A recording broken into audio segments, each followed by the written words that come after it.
안녕하십니까, 이진우입니다. 우리나라 상위 10위권 안에 드는 건설사들의 작년 미청구 공사 대금이 그 전해에 비해서 약 20% 가까이, 금액으로는 2조 원 조금 넘게 늘었습니다.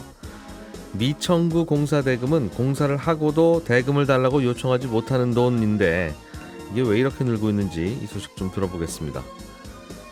중국 정부가 전기 자동차에 사용되는 히토류 자석의 제조 기술 수출을 금지하기로 했습니다. 히토류 자석이라는 건 또 뭐고, 제조 기술 수출을 막으면 그 여파가 어떻게 퍼지게 될지도 알아보겠습니다. 우리나라의 국가 부채가 작년에 2천조 원을 넘었습니다. 또 이 속사정 자세하게 좀 들어보겠습니다. 4월 6일 목요일 손에 잡히는 경제 바로 시작합니다. 메마르고 건조한 경제 뉴스들을 촉촉하게 정리해 드리겠습니다. 서울경제신문의 서은영 기자, 행복자산관리연구소 김현우 소장, 그리고 손에 잡히는 경제의 박세훈 작가, 이렇게 든든한 세 분과 함께합니다. 어서 오세요. 안녕하세요. 비가 내리고 있는데 메마르고 건조한 경제 뉴스들 촉촉하게 정리해보죠.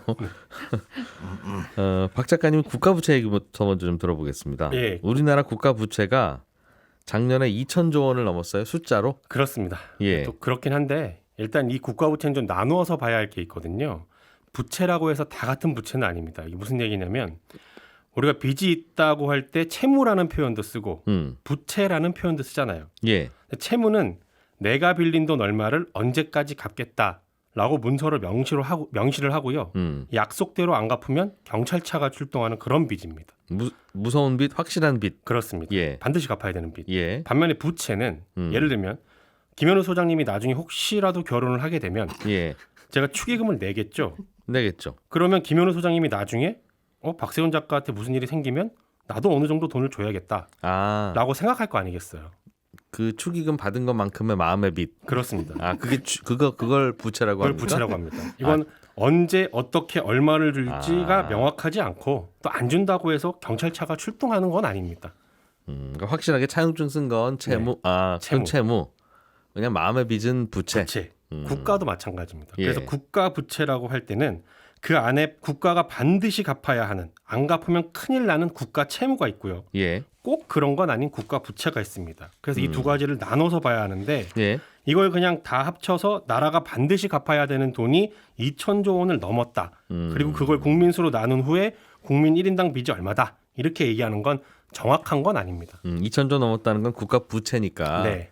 그게 국가 채무라면 국가가 차용증 쓴 거니까 갚아야 되지만, 그렇죠. 국가 부채는 이른바 마음의 빚 같은 것도 포함되어 있습니다. 그렇죠. 그걸 좀 나눠서 보긴 해야 되는 겁니다. 좀 나눠서 좀 설명 좀 해주세요. 그럼. 일단 반드시 갚아야 될 돈은 얼마냐? 작년에 1,000조 원이 조금 넘었습니다. 전년도에 비해서 한 100조 원 정도 늘었는데 예. 작년에 정부로 들어온 돈보다 나간 돈이 더 많다 보니까 적자가 났거든요. 네. 그거 막으려고 국채를 84조 원 조금 넘게 발행을 한 여파입니다. 2천조 원이라는 돈은 그러면 국채 같은 거겠네요, 주로. 그렇습니다.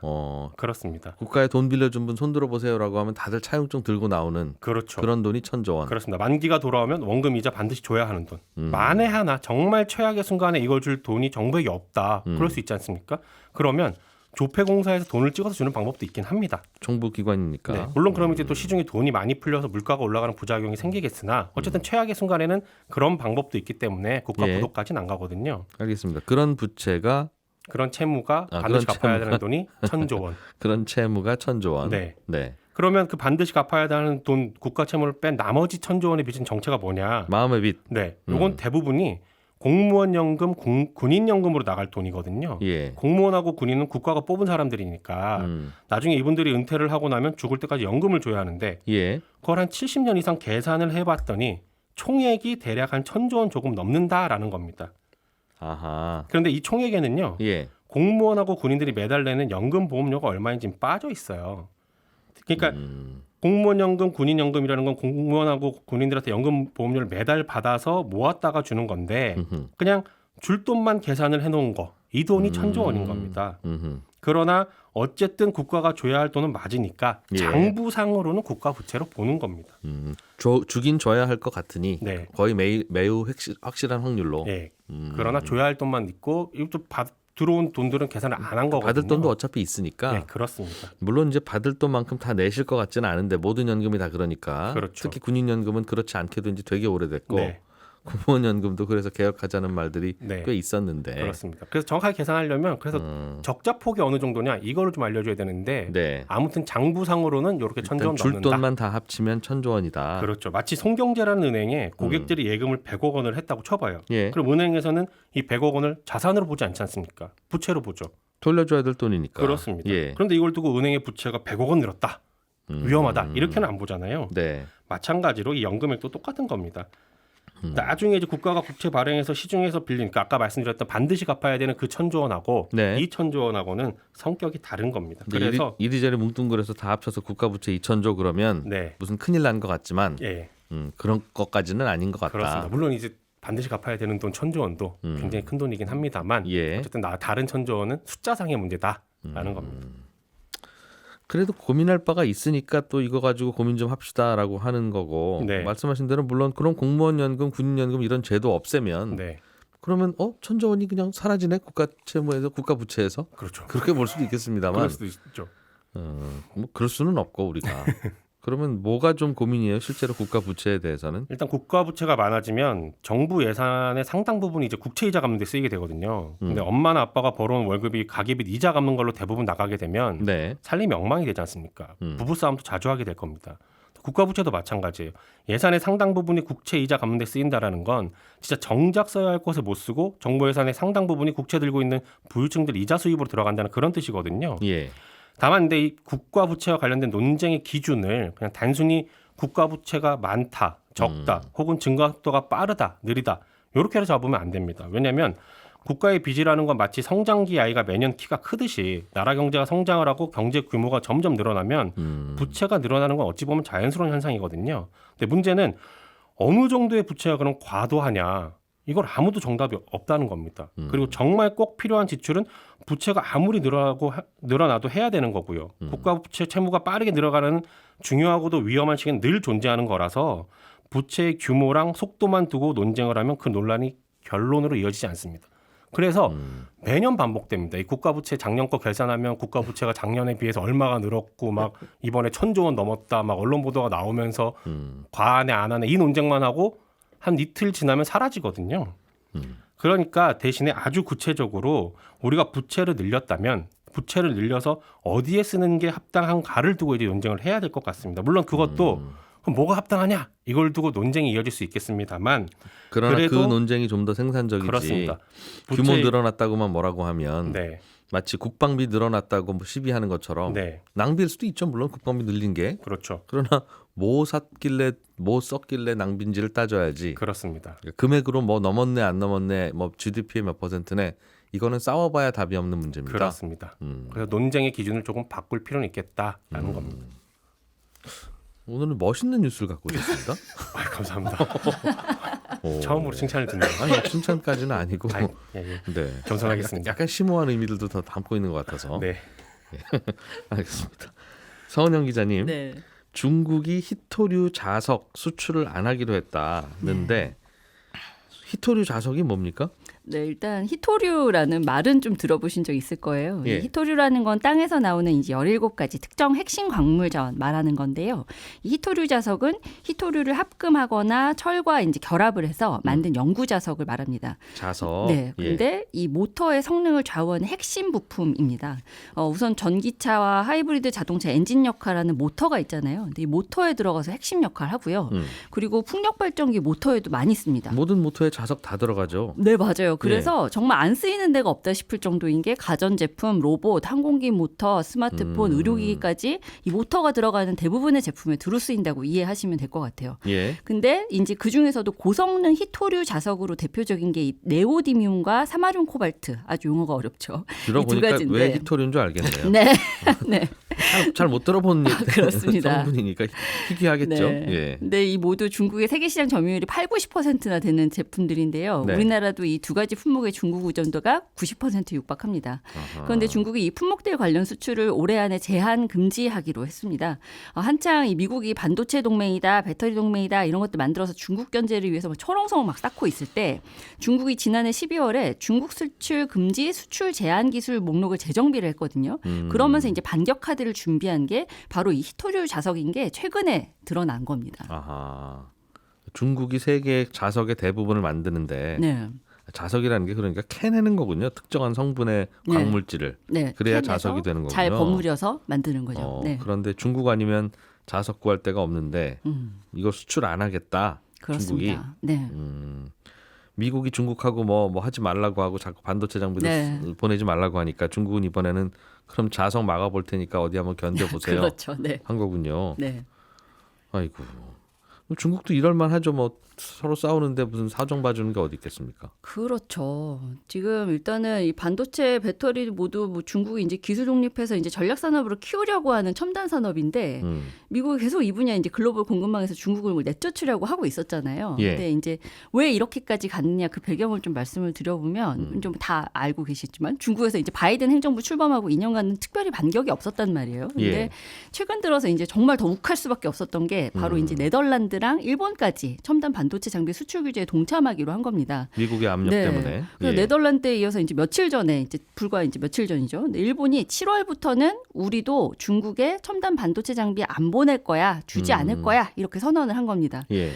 일본의 도쿄 일렉트론, 네덜란드 ASML, 미국의 어플라이드 머티리얼스 이렇게 포함해서 빅5라고 꼽히는 이 세 나라의 반도체 장비 회사가 전체 이 관련 시장에서 차지하는 비중이 80%거든요. 예. 그러니까 이 세 나라가 중국에 반도체 장비 안 주면 첨단 반도체 당연히 못 만드는 겁니다. 그러면 중국의 이제 반도체 굴기도 실현이 될 수가 없겠죠. 그래서 중국은 이들 세 나라 조치에 대해서 강도 높게 좀 비판을 하고 있고 좀 얼마 전에는 계속해서 뭐 또 다른 추가 조치들을 계속 해 나가고 있는데 예. 그 일환에서 나온 좀 대책이라고 보시면 되겠습니다. 중국도 반격. 네. 예전에도 한번 중국이 일본이랑 싸움 붙었을 때 무슨 영토 분쟁할 때도 히토류 수출을 막아서 그때는 일본이 두 손 들었던 기억이 맞습니다. 있어요. 네. 그만큼 갑자기 어디서 히토류 구하는 게 쉽지는 않다는 건데. 맞습니다. 이거 이 히토류라는 게 전 세계 어디에든 널려 있는 사실 자원인데. 그래요? 네, 사실은 그렇습니다. 그러니까 히토류의 이제 희소하다 이 말 때문에 예. 다들 이제 극소수 뭐 중국에만 있나 보다 이렇게 생각을 하시는 경우들이 많은데 우리나라에도 있을 정도로 히토류라는 건 세계 어디에든 널려 있지만 왜 중국이 이 관련 시장에서 이렇게 주도권을 쥐고 있냐면 네. 일단은 채굴할 때 이제 이 환경 이슈가 굉장히 심각하게 발생을 하고요. 환경을 많이 해칩니다. 그리고 이 캐내는데 이제 비용이 많이 들고요. 이제 그런 점 때문에 사실 이제 이 히토류를 채굴을 하는 나라들이 많지가 않고 그나마 예. 이제 뭐 미국이나 호주가 이제 그나마 이제 중국을 제압하기 위해서 좀 채굴을 하고 있습니다만 역시 인건비 문제 때문에 많은 양을 채굴하기는 좀 어려움이 있거든요.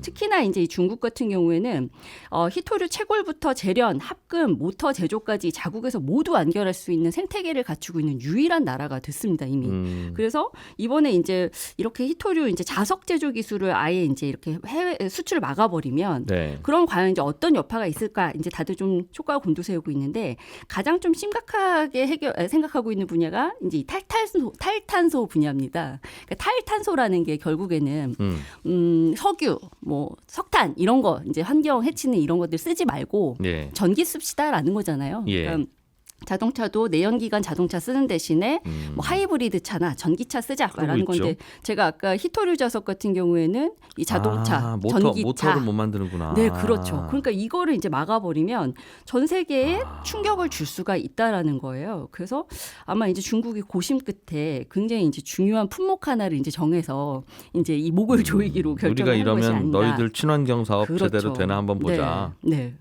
근데 아까 제가 이제 히토류 자석은 뭐 중국이 이제 이 관련 시장을 80-90% 정도 차지하고 있다고 말씀을 드렸잖아요. 근데 예. 나머지는 일본이 차지하고 있긴 합니다만 아직 미비하고 특히나 이제 가격 경쟁력에서 워낙에 밀리다 보니까 예. 이 일본 점유율이 갈수록 줄어들 수밖에 없다고 보고 있습니다. 근데 이런 상황에서 이 중국이 국가 안보를 이유로 히토류 자석 수출 제한 카드를 꺼내 든 거니까 이제 앞으로 좀 골치 어떤 아파요. 여파를 미칠지 좀 봐야 되는 거죠. 우리 예전에 그 코로나 한창일 때 네. 무슨 전선 뭉치 하나가 중국에서 조달이 안 돼서 네. 전 세계 자동차 공장이 멈췄잖아요. 네, 네, 맞습니다. 그 바람에 타이어 회사도 큰일 날 뻔했고 네. 무슨 철판 회사도 큰일 날 뻔했고 그 왜 자동차를 못 만드는 거야? 그러고 있으면 전선 뭉치 없다 보니 그렇죠. 이거는 자동차 회사만 영향을 받는 게 아니라 그 부품 회사들 네. 다 영향받는데 만약 이 모터가 안 만들어져서 전기차가 못 만들어지면 전기차 많아지는 덕분에 우리나라 배터리 회사들 뭐 수출 잘 되네 뭐 이런 얘기하는 것도 또 영향을 받겠네요. 네, 맞는 말씀입니다. 좀 잘 좀 지내면 안 됩니까? 중국하고 미국하고. 저희는 이제 중간에 낀 신세라 이제 두 나라 사이 좋을 때 네. 우리나라도 참 좋았는데. 그렇습니다. 말씀하신 히토류 설명하시면서 네. 히토류가 전 세계에 얼마나 흔하냐면요. 네. 심지어 우리나라에도 있습니다라고 표현하시는 걸 보고 네. 저 대한민국도 의문의 일패. 네. 야, 그러니까 한국에 있을 자원 정도면 전 세계에는 다 있다. 얼마나 네, 자원의 그렇습니다. 불모지다 이런 얘기예요. 그렇죠. 그렇죠? 네. 자, 김현우 소장님, 네. 건설회사들의 미청구 공사대금 네. 이게 공사는 했는데 청구는 안 왔거나 못한 뭐 그렇습니다. 그 대금이라는 뉘앙스로 들리는데 맞습니다. 이게 많이 늘었다고요? 네, 2021년에 비해 2022년에 거의 20% 가까이 늘었다. 금액으로는 2조 원 조금 넘게 증가했다는 건데 공사는 진행했지만 못 받은 돈이니까 건설사의 뭐 건전성을 확인할 수 있는 지표이긴 합니다. 그런데 괜히 이제 이거 들으시면서 불필요한 걱정 먼저 하실까 봐 말씀드리자면 예. 이게 늘어났다고 해가지고 당장 건설사가 큰일이 생기는 지표는 아닙니다. 요 미청구 공사 대금이라는 거는 뭐 매출채권이나 매출채권이나 미수금과는 좀 구분을 해서 생각을 해보셔야 되는데 먼저 매출채권이라는 건 판매를 하고도 바로 당장에 받지 못한 돈입니다. 외상. 네. 그렇게 보시면 되죠. 우리가 예. 뭐 시장에서 물건 사면은 바로 현금 드리고 하잖아요. 그런데 예. 규모가 커지면 특히나 건설 현장 같은 곳에서는 자재는 샀지만 이걸로 건물 지어서 팔아야 수익이 생기는 거고 예. 그렇게 수익이 생겨야 대금을 지불을 할 수가 있잖아요. 그래서 나중에 수익이 발생하면 돈을 드리겠습니다. 일종의 빚이죠. 매출 채권이라는 건. 반면에 이제 미수금 같은 경우에는 영업과 무관한 걸 팔았는데 아직 못 받은 돈. 그러니까 기업이 갖고 있는 뭐 부동산이나 주식 같은 거 팔았는데 입금되지 않은 돈이라고 보시면 됩니다. 영업 활동과 무관한. 그게 그건데 네. 매출채권은 뭐 제품 같은 거 팔아서 못 받으면 매출채권. 네. 그런 거 아닌 거 팔아서 못 받으면 미수금. 네.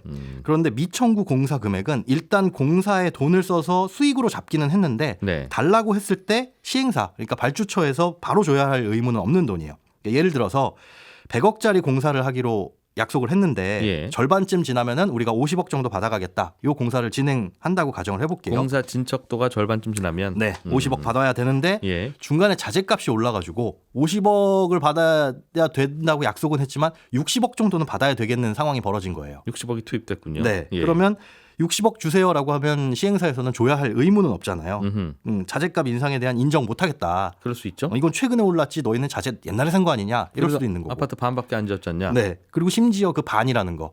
반이라고 한다면 10층 중에 5층은 올라갔어야 되는데 한 3층밖에 안 올라갔다. 예. 그러면 공사하는 입장에서 지하 주차장 파고 뭐 토목 공사하느라 그럴 수 있는 거예요. 나머지 7층은 금방 올라가요. 네. 그럴 수 있지만 시행사 입장에서는 무슨 소리냐. 10층 중에 반 올라가야지 반이지. 이 공정 가지고도 또 논쟁이 생길 수도 있는 거고요. 그래서 마치 그래 일단은 두고 보자 해가지고 받을 돈을 쌓아두는 돈이라고 보시면 됩니다. 쓰기는 썼지만 네. 그 친구 되게 깐깐하네. 그러면서 나중에 받아야 되겠다라고 그렇죠. 괄호 열고 써둔 돈이 그게 미청구 공사대금이다. 예. 알겠습니다. 나중에 가서 이건 시행사와 협의해서 조정할 수 있지만 그때 가서도 조정이 안 되면 손실로 처리를 해야 되죠. 싸우긴 3번 싸워야 되는. 네. 그래서 이 미청구 공사 대금을 보면 건설사들이 제대로 공사비를 회수하고 있는지가 확인이 된다라는 겁니다. 그런데 요즘 그게 많이 늘고 있어요. 네, 그렇습니다. 그 말은 건설회사들의 공사 원가가 자꾸 올라가고 있구나라는 뜻이기도 하고. 그렇게 볼 수도 있고요.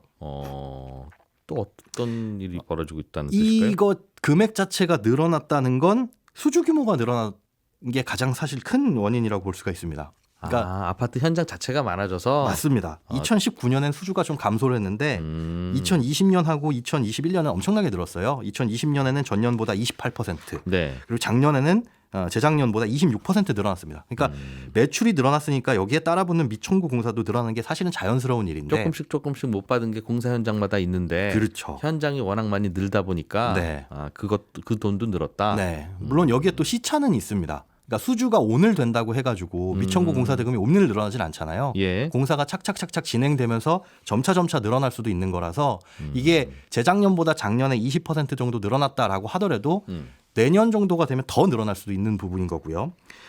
그리고 그 둔촌주공 지금은 올림픽파크 포레원 아파트 네. 여기도 사실은 이 미청구 공사 대금이 굉장히 많았었습니다.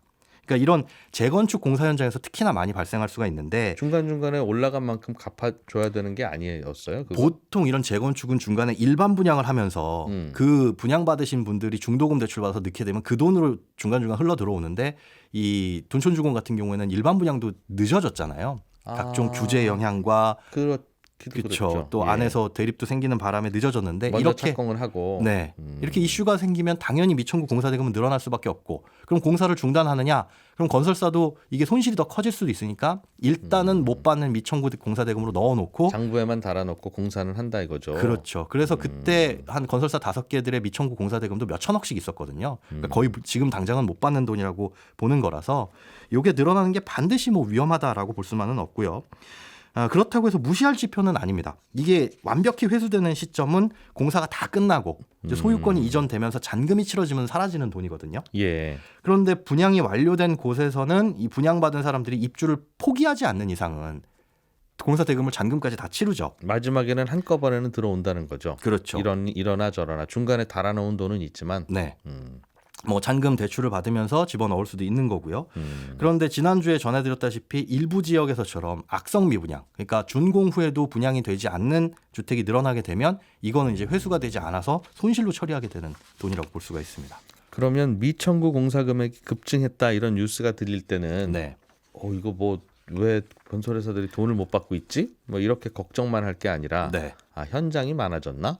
그렇죠. 뭐 1번. 내지는 뭐 주로 그런 거겠죠. 이제 분양가 상한제 이런 거 하고 있으면 네. 야, 분양 좀 뒤에 합시다. 일단 착공하세요. 설마 맞습니다. 여기가 안 팔리겠습니까? 근데 그러면서 먼저 착공하기 시작하면 네. 나중에 이제 중간중간에 못 받는 돈이 쌓일 수도 있다. 그렇습니다. 그래서 여러 가지 지표를 같이 봐야 되는데 들여다봐야 된다는 거군요. 네, 매출이 늘어나서 이게 늘어날 수 있지만 그 안에 비중도 좀 살펴봐야 됩니다. 그러니까 매출이 늘어나면 미청구 공사 대금이 늘어나는 거 자연스럽다라고 말씀드렸지만 비중, 그러니까 매출 대비 미청구 공사 대금의 비중이 늘어나는 것도 이거는 조금 안 좋은 신호라고 읽힐 수가 있거든요. 그게 실제로 2022년에 조금 늘어나긴 했습니다. 20% 가까이. 그리고 미청구 공사 대금보다 사실 중요한 건 대손충당금이에요. 그러니까 나중에 분양이 완료되고 나서도 회수되지 않을 거라고 판단하고 이제 손실로 처리하는 돈인데 나중에 가서 그럼 손실 처리하지 이제 2015년 이전에는 그랬었습니다. 근데 그러다 보니까 무슨 문제가 생기냐면 건설사들이 공시를 할 때 네. 이익이 이만큼 있습니다라고 하는데 그때 가서 못 받아버리니까 갑자기 손실 처리돼가지고 실적이 확 안 좋아져 버리는 거예요. 딱 봐서 미분양이고 결국은 못 팔 것 같으면 그렇습니다. 알아서 못 받는 돈으로 장부에다 써놔라. 네, 그래서 미리미리 공시를 해라. 회계상의 대손충당금으로 잡아놓고 그래서 이걸 쌓아두기 시작을 했는데 물론 건설사에 따라서는 회수 가능성을 보수적으로 보면 이 예. 대손충당금을 많이 쌓아두고 그렇지 않으면 적은 비율로 쌓아두겠죠. 그런데 평균에 비해서 어떤 건설사가 특별하게 높다라는 거는 나름의 근거가 있을 거잖아요. 그래서 우리는 대손충당금이라는 숫자가 더 중요하다는 말씀 같은데 그렇습니다. 이 숫자는 요즘 어떻습니까 그럼? 5대 건설사 보니까 보통 2%에서 6%대를 보이고 있는데 한 특정 건설사만 20% 가깝게 쌓아놓고 있어요. 미청구 공사액 대비 대손충당금이 네, 20%는 못 받을 것 같다라고 자체적으로 분석을 하고 있다는 거니까 위험한 공사 요즘 많이 하고 있다는 뜻이네요. 아니면 여기는 굉장히 보수적으로 회계 처리를 하고 있거나. 그렇습니다. 그래서 그런 것들도 종합적으로 고려를 해봐야 읽을 수 있는 지표라고 볼 수 있습니다. 이 특정 건설사는 어디예요? GS 건설입니다. 네. 한번 살펴는 봐야 되겠네요. 그럴 수도 있고 저럴 수도 있지만. 네. 예, 저희는 내일 아침 금요일 아침 8시 30분에 다시 찾아와서 또 인사드리겠습니다. 이진우였습니다. 고맙습니다.